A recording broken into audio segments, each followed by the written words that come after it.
everybody, welcome back to the channel. This is just going to be a quick build video about it's one that's very known kind of nowadays, but I figure I'd just throw it together, show you what I use for you guys. I thought I'd keep the ball rolling and do a video probably on each one of my builds here. So yeah, let's get into it. You're going to want to rock Thunder Crash, Rally Barricade, either Thunderclap or Ballistic or something is up to you. I like Flashbangs for the utility, but you can use pretty much whatever you want. Storm's Keep, Knockout, Spark of Resist. This is what I like to use too. You can probably do a couple variations, but this is what I have. Spark of Frequency, Spark of Ions, Spark of Feedback, especially with Thunderclap. It's really good. And then, I didn't show it in the last video. I should have, but I'm going to put it here. Here are some of my stats. Now I do have Artifice Armor, and it's going to depend on you guys. I like to run Resilience, obviously, but a lot of this stuff is going to change coming with Edge of Fate in a month's time, so I wouldn't worry about it too much, but you do generally want like your ability energy and your resilience on Titan, so yeah. I got Font of Wisdom to get the super back quicker, Void Siphon, and Heavy Ammo Finder.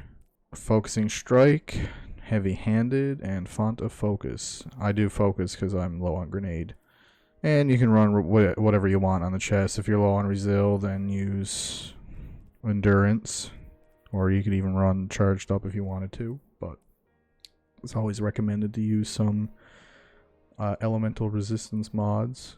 Concussive Dampener or Sniper Damage Resistance. So, yeah. And I wouldn't run melee damage resist because you already got that in subclass. Recuperation, Absolution, Void Weapon Surge. Actually, you could probably run, it's probably better to run Arc Weapon Surge here for Queenbreaker. Proximity Ward and Reaper font, you can switch this up as you like, but that's what I'm running.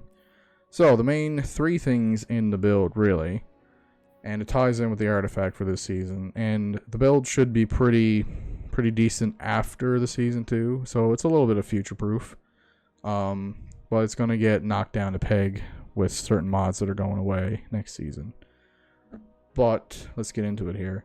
You have Curious to give you your extra super damage for damage phases, and you can also clear out ads with your super if you want to. It's pretty versatile. But you also have Queenbreaker, which is also as versatile because with its update that a lot of people know by now, when you switch modes, one mode will blind when you hit a target and chain lightning, and those chain lightning targets will blind it as well. And then Combat Sights, which is the 3 burst fire, higher damage mode, and short zoom sight. Those are the two main things, and you also have Bolt Charge, obviously. It is a thing this season that is pretty busted. If it does get nerfed, it'll still be pretty good, but that's pretty much the crux of the build. As for legendary weapons, you can kind of run what you want, but for this season particularly, using a Void high rate of fire weapon is really beneficial with Volatile Marksman, Malign Harvest. I'll show that again just so you guys can read. Oh wait, no, that's the wrong one. My bad. Boost for this one. Volatile detonations grant class ability energy. And that is huge for Bolt Charge. And these are pretty well the mods you want to run. You can change it up here. You could use Limit Break if you wanted to or something. But it's pretty much what I have. And that's what I kind of like about this build too, is that you could also run like Thunderlord if you wanted to, or even Insurmountable Skull Fort. You could also be weird and do Eternal Warrior because it got a buff. That isn't too bad when you run it with Thunderlord. I have tried it. Should probably make a build video on that too, actually. I'm not going to include it here, but its arc damage buff is quite nice. Yeah, that pretty much does it for this build video. Hopefully you guys enjoy these. Thank you for watching. Like and subscribe as always. And, oh, before I go, I should tell you guys I have a video coming out after this one, going through a eternity mode of Ghosts of the Deep with this build for the most of it. You can rock this and do whatever you want with it. I will catch you guys in the next one. Bye bye.